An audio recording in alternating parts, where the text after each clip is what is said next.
Selamat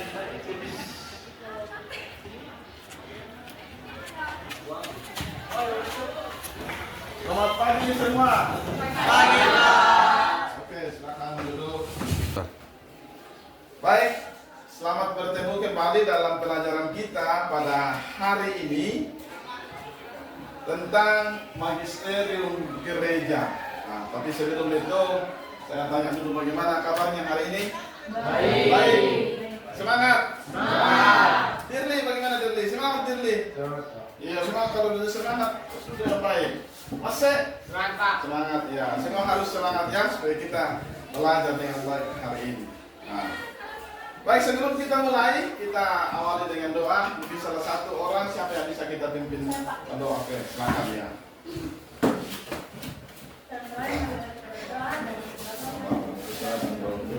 Amin.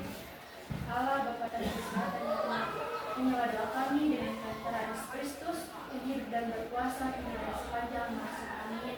Dalam Bapa, Putra, dan Roh Kudus. Amin. Oke, terima kasih kepada saudara kita yang telah memimpin kita dalam doa hari ini. Kita lanjutkan materi kita. Sampaikan topiknya kita hari ini adalah magisterium gereja. Magisterium gereja. Sekarang kita mau lihat tujuan pembelajaran. Tujuan pembelajaran dari magisterium gereja ini. Yaitu melalui proyek pembuatan poster, slogan, kampanye peduli lingkungan, siswa diharapkan dapat memahami konsep magisterium gereja Katolik, menghubungkan ajaran gereja tentang pelestarian lingkungan dengan kehidupan sehari-hari, mengembangkan kreativitas dalam merancang poster, serta belajar bekerja sama dalam kelompok. Itu tujuan yang kita mau capai dari sini. Yang pertama adalah kita bagaimana memahami tentang apa itu magisterium gereja. Dan kita akan mendalami nanti salah satu ajaran magisterium gereja itu dalam hubungannya tentang pelestarian lingkungan. Hari ini model pembelajaran kita adalah PJBL, itu istilahnya. PJBL, Project Basic Learning. Project berarti ada sesuatu, ada karya yang kita mau buat dalam memahami materi ini. Ada karya. Sebentar itu kita akan sesuai dengan tujuan tadi, kita akan membuat poster. Jadi itu adalah proyeknya. Posternya yang berisi tentang kampanye peduli lingkungan. Pertanyaan pemantik atau istilahnya persepsi. Kita lihat ke depan. Pertama, pernahkah kalian mendengar istilah paus atau uskup? Pernah tahu? Siapa itu mereka? Paus, uskup, atau hierarki? Imam apa lagi? Pemimpin gereja. Iya, pemimpin gereja. Pemimpin gereja.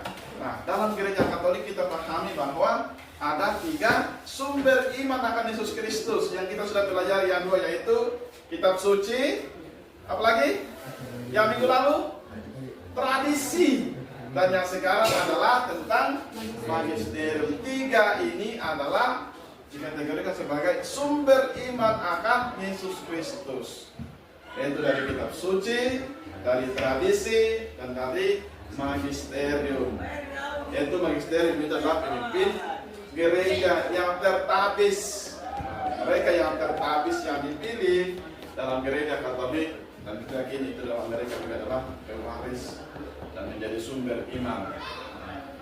Pemimpin. Mengapa kita perlu memiliki pemimpin dalam gereja? Mengapa perlu? Supaya mengatur proses kehidupan iman.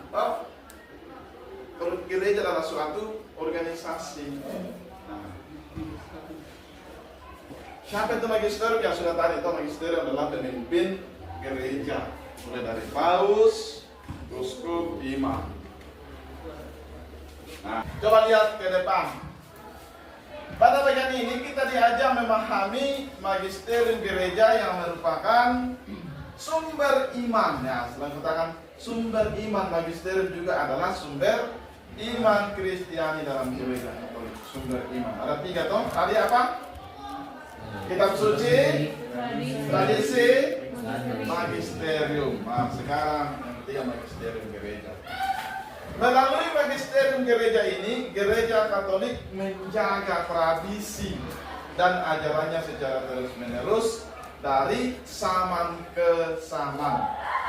Salah satu ajaran yang telah disampaikan oleh magisterium gereja adalah ini, kepedulian lingkungan, yang dalam artikel nanti kita akan melihat tentang ensiklik Laudato Si, itu judul bukunya.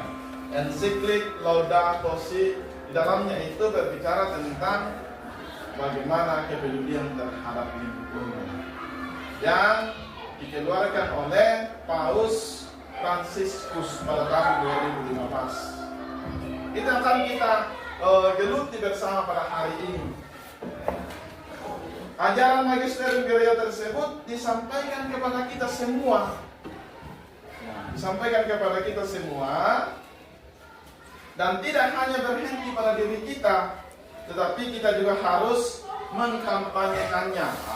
Mengkampanyekannya kepada orang lain. Mengkampanyekan atau menyampaikannya kepada orang lain itu.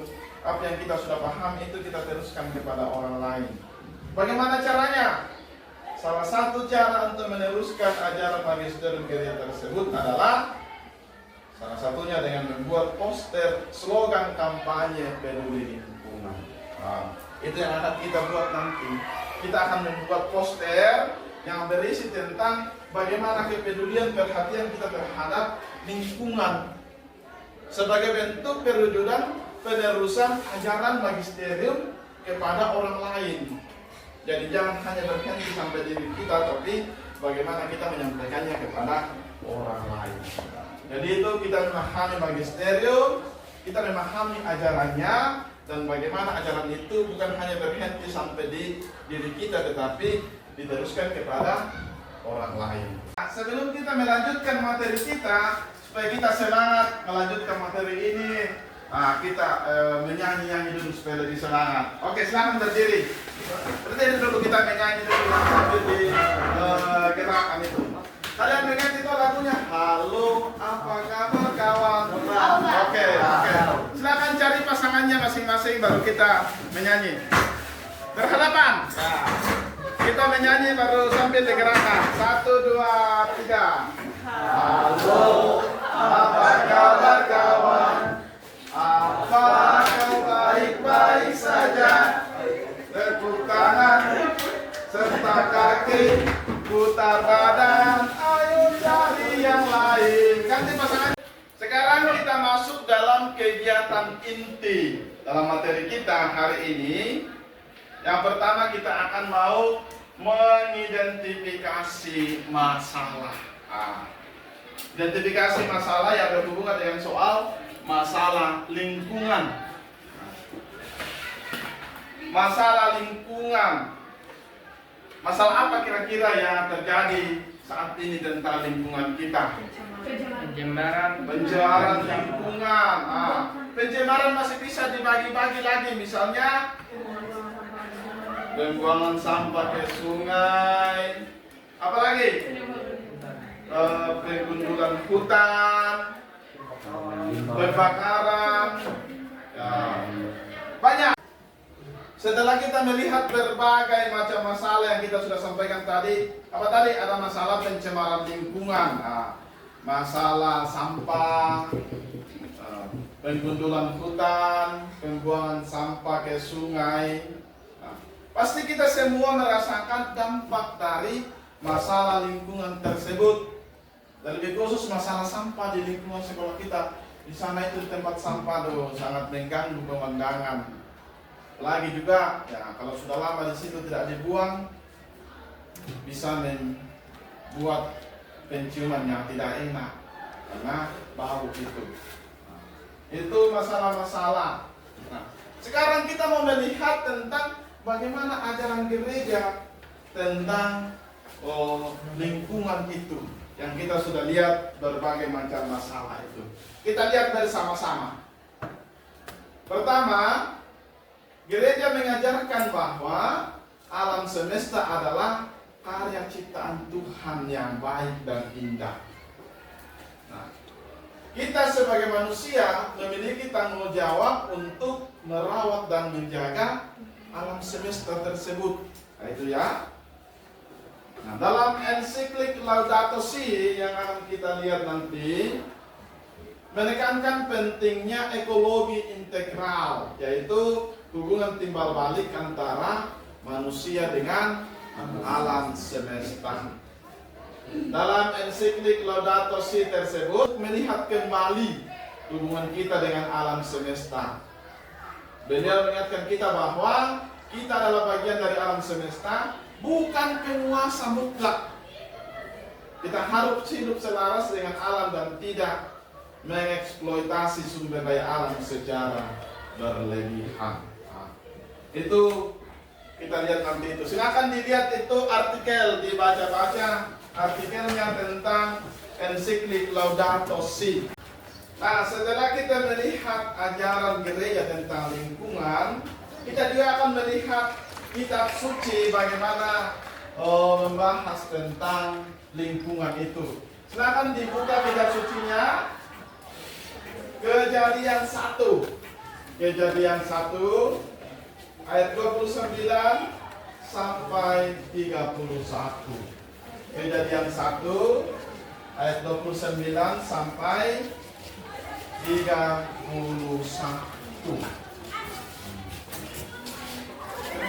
Sudah dapat? Nah, sudah dapat semua? Apa judulnya? Ya, Allah menciptakan langit dan segala isinya. Mungkin ada yang bisa dibacakan kepada kita? Oke, silakan dibaca ayat 29 sampai 31. Berdiri supaya lebih bagus suaranya. Berfirmanlah Allah, lihatlah aku memberikan kepadamu segala tumbuh-tumbuhan yang berbiji di seluruh bumi dan segala pohon-pohonan yang berbuahnya berbiji, melihat segala yang dijadikannya itu. Sungguh amat baik. Jadilah petang dan jadilah pagi. Itulah hari ke-6. Oke, baik, terima kasih. Di situ Allah dikatakan Allah menjadikan semuanya itu amat baik. Semua baik dalam keadaan baik. Semua Allah menciptakan untuk manusia dan untuk ciptaan kita yang lain. Semua itu diciptakan oleh Allah untuk manusia dan dalam keadaan baik. Jadi sekarang kita akan menyusun rencana proyek dalam yang sudah dikatakan tadi akan membuat poster. Nah, sebelum itu kita akan masuk dalam kelompok, kita akan bagi dalam kelompok 1, 2, 3, 4, 5, 6. Oke, silakan membentuk kelompok sesuai dengan nomornya tadi. Silakan kelompok 1 di sini, yang kelompok 1, kelompok 2 dan kelompok 3. Oke. Ya.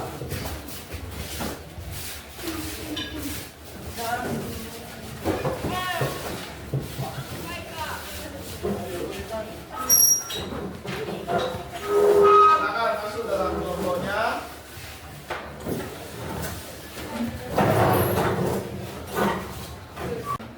Silakan didiskusikan itu materi tentang ajaran magisterium gereja tentang ensiklik itu yang saya sudah bagikan. Silakan didiskusikan. Ya. Nah, setelah kalian berdiskusi tentang ensiklik tadi dalam hubungannya dengan masalah lingkungan yang terjadi, silakan dalam kelompok kalian berdiskusi menentukan tema apa yang mau dipilih dalam hubungannya dalam membuat poster nanti. Silakan diskusi tema apa kira-kira yang mau dibuat dalam hubungannya dengan masalah lingkungan yang telah kita. Ini sudah ya? Sudah sini? Ada, oke. Sudah sama sudah? Oke, sudah ada temanya. Setelah kalian menentukan temanya dalam setiap kelompok, sekarang kita akan merancang dan membuat proyek itu atau membuat poster tentang kampanye peduli lingkungan. Sini saya akan siapkan kertas. Silakan buat posternya. Nah, kita akan membuat poster yang berisi tentang slogan kampanye peduli lingkungan. Silakan dikerja, ditulis temanya apa. Mungkin ada juga gambar-gambar yang mendukung supaya lebih menarik. Kata-katanya apa? Kemudian dari segi pemberian warna juga supaya lebih menarik itu. Silakan dikerjakan. Juga silakan sudah bagus, lebih diperjelas lagi dari segi tulisannya supaya bisa dibaca oleh orang lain. Kelompok 3, entah sekolahku hijau, sekolahku sehat. Setelah kalian membuat poster itu yang berisi tentang kampanye peduli lingkungan, saatnya kita akan presentasikan hasil kerja kita tentang poster itu. Nah, kita persilakan kepada kelompok berapa? Kelompok 3. Oke, silakan di kelompok 3. Semua maju anggota kelompoknya untuk mempresentasikan. Dan kelompok yang lain silakan disimak hasil presentasi teman kita. Dan sebentar akan bisa dikasih tanggapan atau masukan. Oke, silakan kelompok 3. Selamat pagi, kami dari kelompok 3 akan mempresentasikan hasil dari kerja kelompok kami. Dan yang kami buat dari slogan tersebut yaitu sekolah hijau, sekolah sehat. Tujuan kami memilih slogan ini yaitu bagaimana caranya agar sekolah kita dapat bersih dan nyaman. Jika ada masukan atau pendapat dari teman-teman akan disampaikan. Oke, terima kasih. Kita berikan tepuk tangan kepada kelompok 3 yang telah mempresentasikan dan menampilkan hasil posternya. Mungkin ada tanggapan dari kelompok lain? Kami persilahkan dari kelompok 1. Oke, terima kasih atas kesempatan ini.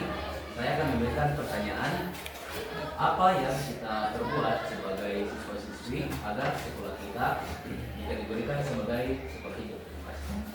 Baik, akan menjawab pertanyaan dari kelompok 1. Cara kita agar dapat Dikategorikan sebagai sekolah yang hijau. yaitu dengan cara membuang sampah pada tempatnya, menanam bunga sekitar kelas atau sekolah, dan tidak melakukan kayak perusahaan lingkungan begitu. Oke, terima kasih. Kita cukup, silakan kembali. Kasih. Ya. Nah, sekarang kelompok berapa lagi? Kelompok 2. Oke, silakan kelompok 2 maju ke depan dan presentasikan hasil kerjanya. Atas kesempatan yang telah diberikan kepada kelompok kami dari kelompok 1 akan mempresentasikan hasil kerja kelompok kami. Kelompok 2 yaitu membuat poster dengan tema menjaga kebersihan lingkungan. Di sini terdapat poster yang kami buat. Terdapat 2, yang pertama kebersihan lingkungan sekolah dan yang kedua kebersihan lingkungan masyarakat.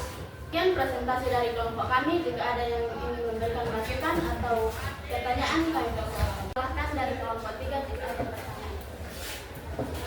Bagaimana cara kalian melestarikan sekolah agar tetap terhindar dari sampah? Baik, kami akan menjawab, yaitu cara kami melestarikan lingkungan agar terhindar dari sampah adalah menghimbau kepada semua masyarakat dan siswa-siswi agar membuang sampah pada tempat yang telah disediakan. Apakah jawaban kami bisa diterima? Oke, terima kasih. Baik, terima kasih. Kalian telah mempresentasikan hasil produk kalian berupa poster. Dan tadi saya juga sudah menilai hasilnya semua. Oke, lumayan bagus. Mantap, tinggal itu ditingkatkan bagaimana disampaikan kepada orang lain. Dari segi evaluasi, oke, pada intinya mantap semua, semangat dalam merancang semua itu. Tinggal bagaimana untuk lebih dikreasi lagi dalam kegiatan-kegiatan berikutnya supaya orang lebih termotivasi untuk membaca. Terima kasih, kita telah mengikuti pelajaran dari awal sampai pada pembuatan poster. Sekarang kita tiba pada namanya kesimpulan. Kesimpulannya adalah kita harus bersyukur karena kita memiliki magisterium gereja yang dipilih khusus dalam gereja untuk melestarikan iman kita, dan juga kita yakini sebagai sumber iman akan Yesus Kristus. Itu kesimpulannya materi kali ini. Sekarang kita akan mau merefleksikan. Silakan ditulis refleksi pelajaran kita hari ini. Mengapa ini penting? Supaya materi pelajaran kita itu yang hanya lewat begitu saja, tetapi tetap tinggal dalam pikiran kita kalau kita tulis refleksinya. Silakan ditulis. Sekarang kita akan masuk dalam penilaian. Dari awal tadi saya sudah sampaikan bagaimana itu penilaian sikap, pengetahuan, dan keterampilan. Untuk penilaian sikap saya sudah nilai selama proses pembelajaran kita tadi. Kemudian penilaian keterampilan saya juga sudah nilai tentang bagaimana keterampilannya dalam membuat poster. Sekarang kita akan masuk dalam penilaian pengetahuan. Nah, silakan dibuka itu LKPD yang saya sudah bagikan itu. Kita lihat pada penilaian pengetahuan. Silakan ditulis, saya siapkan soal uraian. Nomor 1. Silakan ditulis. Nomor 1. Jelaskan apa yang dimaksud dengan magisterium gereja. Yang kedua, jelaskan tugas dan peran magisterium gereja. Silakan dikerjakan.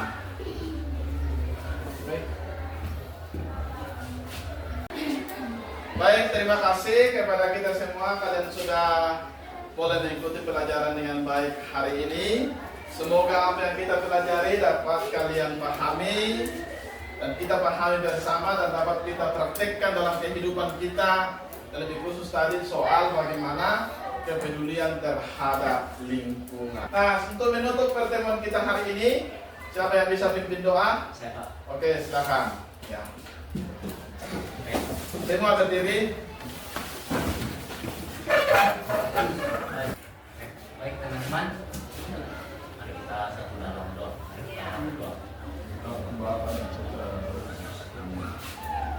Ya Tuhan Allah, wadilah doa kami bawa hadapan-Mu dengan benar terang Kristus Tuhan kami, hidup dan berkuasa Allah sepanjang segala masa.